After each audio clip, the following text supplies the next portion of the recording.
नमस्कार बच्चों, स्वागत है आपका ज्ञान मंदिर में। आज मैं आपको कक्षा 8वीं के पाठ 1 ध्वनि के प्रश्न उत्तर कराऊंगी। इससे पहले वाली वीडियो में मैंने आपको यह कविता समझाई थी। आज हम इसके प्रश्न उत्तर करेंगे। प्रश्न 1, कवि को ऐसा विश्वास क्यों है कि उसका अंत अभी नहीं होगा? उत्तर, कवि को ऐसा विश्वास इसलिए है क्योंकि अभी उसने अपने मन में नया जोश व उमंग है। अभी उसे काफ़ी नवीन कार्य करने हैं। वह युवा पीढ़ी को आलस्य की दिशा से उबारना चाहते हैं। प्रश्न 2, फूलों को अनंत तक विकसित करने के लिए कवि कौन कौन सा प्रयास करता है? उत्तर, फूलों को अनंत तक विकसित करने के लिए कवि उन्हें कलियों की स्थिति से निकालकर खिले फूल बनाना चाहता है। कवि का मानना है कि उसके जीवन में वसंत आया हुआ है, इसीलिए वह कलियों को हाथों के स्पर्श से खिला देगा। वह फूलों की आंखों से आलस्य हटाकर उन्हें चुस्त व जागरूक करना चाहता है। प्रश्न 3, कवि पुष्पों की तंद्रा और आलस्य दूर हटाने के लिए क्या करना चाहता है? उत्तर, कवि पुष्पों की तंद्रा और आलस्य दूर हटाने के लिए उन पर अपना हाथ फेरकर उन्हें जगाना चाहता है। वह उनको चुस्त, प्राणवान, आभावान व पुष्पित करना चाहता है। अतः कवि नींद में पड़े युवकों को प्रेरित करके उनमें नए उत्कर्ष के साथ स्वप्न जगे देगा, उनका आलस्य दूर भगा देगा और तथा उनमें नए उत्साह का संचार करना चाहता है। कवि पुष्पों से आलस्य और तंद्रलस को दूर करना चाहता है। प्रश्न 4, वसंत को ऋतुराज क्यों कहा गया है? आपस में चर्चा कीजिए। उत्तर, वसंत को ऋतुराज कहा जाता है क्योंकि यह सभी ऋतुओं का राजा है। इस ऋतु में प्रकृति पूरे यौवन पर होती है। इस ऋतु के आने पर सर्दी कम हो जाती है, मौसम सुहावना हो जाता है। इस समय पंचतत्व अपना प्रकोप छोड़कर सुहावने रूप में प्रकट होते हैं। पंचतत्व जल, वायु, धरती, आकाश और अग्नि सभी अपना मोहक रूप दिखाते हैं। पेड़ों में नए पत्ते आने लगते हैं, आम बोरों से लद जाते हैं और खेत सरसों के फूल से भरे पीले दिखाई देते हैं। सरसों के पीले फूल ऋतुराज के आगमन की घोषणा करते हैं। खेतों में फूली हुई सरसों पवन के झोंकों से हिलती ऐसी दिखाई देती है मानो सामने सोने का सागर लहरा रहा हो। कोयल पंचम स्वर में गाती है और सभी को कुहू कुहू की आवाज से मंत्रमुग्ध कर देती है। इस ऋतु में उसकी छटा देखते ही बनती है। इस ऋतु में कई प्रमुख त्योहार मनाए जाते हैं, जैसे वसंत पंचमी, महाशिवरात्रि, होली आदि।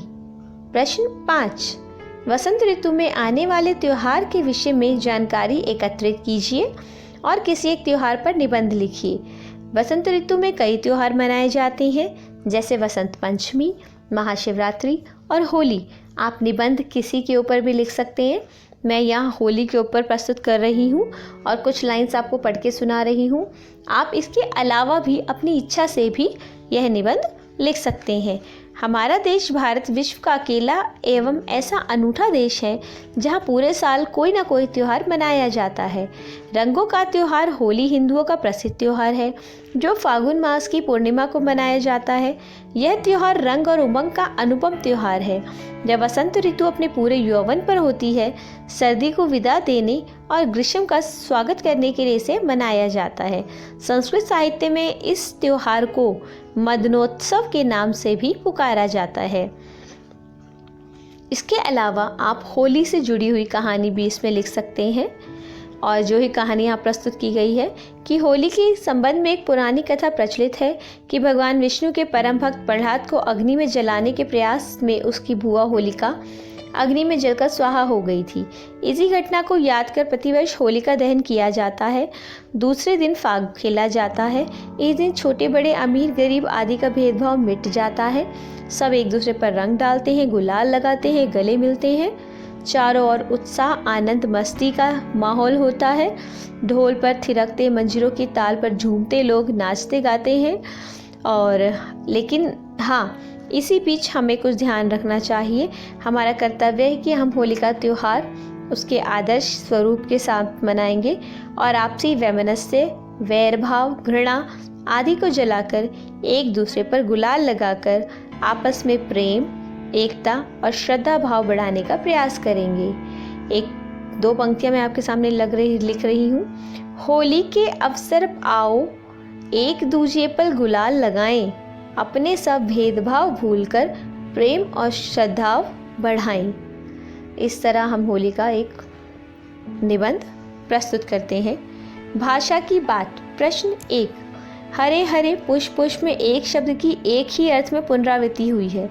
कवि के हरे हरे ये पाठ वाक्यांश में हरे हरे शब्द युग्म पत्तों के लिए विशेषण के रूप में प्रयुक्त होता है। यहाँ पात शब्द बहुवचन में प्रयुक्त हुआ है।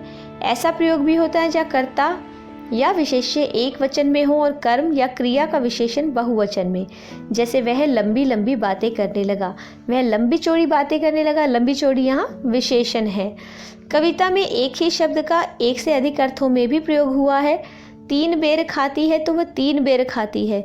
जो 3 बार खाती है 3 बेर खाने लगी है। तो एक बार बेर का 2 अर्थ में प्रयोग करने से वाक्य में चमत्कार उत्पन्न हो जाता है और इसे यमक अलंकार कहते हैं।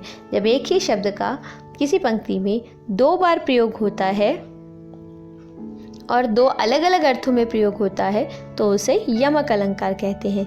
कभी कभी उच्चारण की समानता से शब्दों की पुनरावृत्ति का आभास हो जाता है, जबकि 2 प्रकार के शब्द होते हैं, जैसे मन का।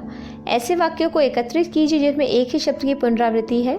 ऐसे प्रयोगों को ध्यान में रखिए और निम्नलिखित पुनरावृत्त शब्दों का वाक्य में प्रयोग कीजिए। बातों बातों में, रह रह कर, लाल लाल, सुबह सुबह, रातों रात, घड़ी घड़ी। उत्तर।